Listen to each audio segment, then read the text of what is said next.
అమర్ తన పక్క కాటేజ్లో ఎవరో దిగారని తెలుసుకొని వాళ్ళెవరో తెలుసుకోవడానికి రిసెప్షన్కి వెళ్తాడు.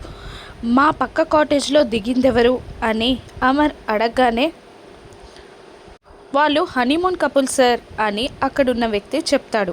వాళ్ళ డీటెయిల్స్ చూపించు అని అమర్ అడగగానే రిజిస్టర్ ఓపెన్ చేసి డీటెయిల్స్ చూపిస్తాడు ఆ వ్యక్తి. Mr and Mrs Ranveer from Kolkata ఉంటుందే తప్ప అక్కడ మనోహరి పేరు కనిపించదు. అదేంటి మిస్టర్ అండ్ మిస్సెస్ రణ్వీర్ అనే రాశారు, తన భార్య పేరు ఎందుకు రాయలేదు అని అడుగుతాడు అమర్. వాళ్ళు అలాగే రాశారు సార్ అని చెప్తూ ఉంటాడు అతను.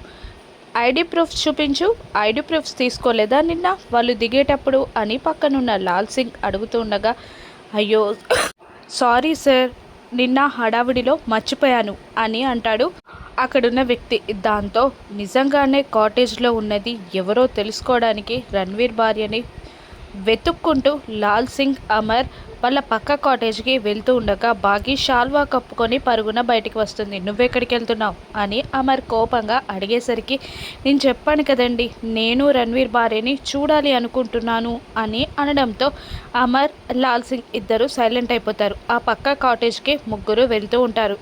మనోహరి రణ్వీర్ ఇద్దరు రెడీ అవుతారు. ఒకరితో ఒకరు మాట్లాడుకుంటూ ఉంటారు. ఇంతలో వాళ్ళ కాటేజ్ డోర్ నాక్ అవుతూ ఉంటుంది.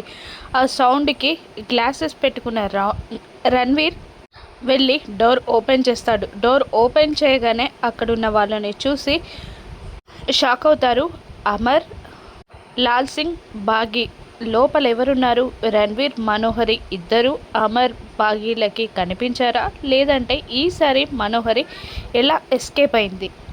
అమర్ మనోహరి రణ్వీర్ భార్య అని పసిగడతాడా? నాను నెప్సెస్లో చూద్దాం. Thank you for watching.